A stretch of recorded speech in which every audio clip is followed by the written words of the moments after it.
Ready to say goodbye to your 9-to-5 grind and live off the income from your rental properties? I'll show you how many units you need to achieve financial independence in this video.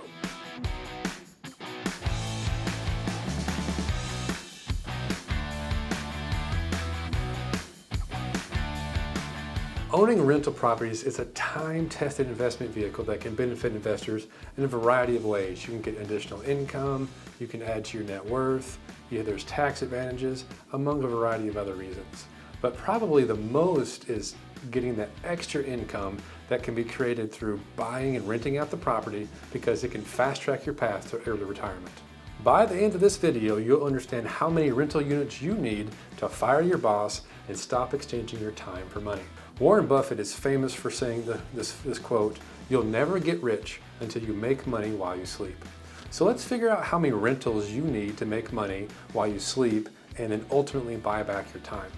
To start, we need to determine how much income you need to cover those living expenses. I'm going to use the assumption that we need to replace $120,000 in annual income. So that's $10,000 per month before taxes.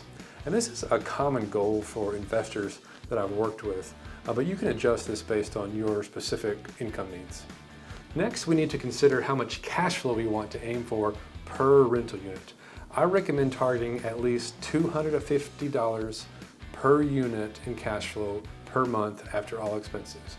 And those expenses include your mortgage, taxes, insurance, vacancy allocation, allocation for repairs, and property management. So this is net cash flow. With this target in mind, we can calculate how many units we need to reach our income goal.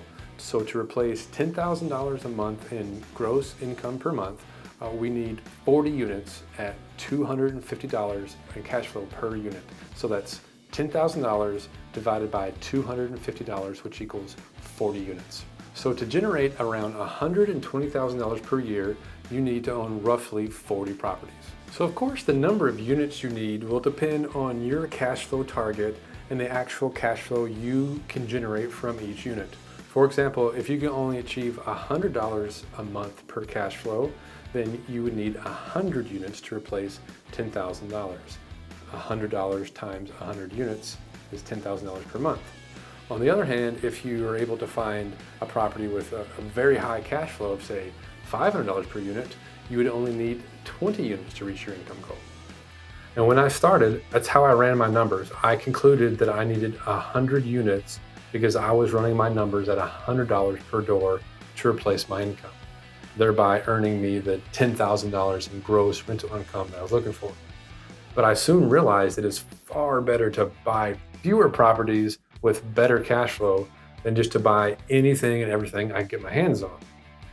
Would you rather own 40 units at $250 per door or 100 properties at $100 per door?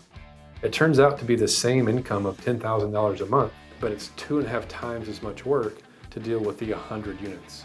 And that is a huge lesson to learn from this. The number of units you own is not as important as the cash flow you can generate from each unit. Be careful letting your ego tell you that you have 100 units. It doesn't matter if there's no cash flow. You could instead decide to buy an Airbnb property and earn $1,000 per month in cash flow. If you prefer that strategy, then you would only need 10 units to make $10,000 per month. So you can now determine how many doors you need based on your income and then how much cash flow per door that you think you can make. And take your monthly gross income requirement and divide that number by the amount of cash flow that you're aiming for. And so now that you have your goal, your mission shifts to finding deals that meet your cash flow. I'll leave a video here that will help you learn how to find those deals.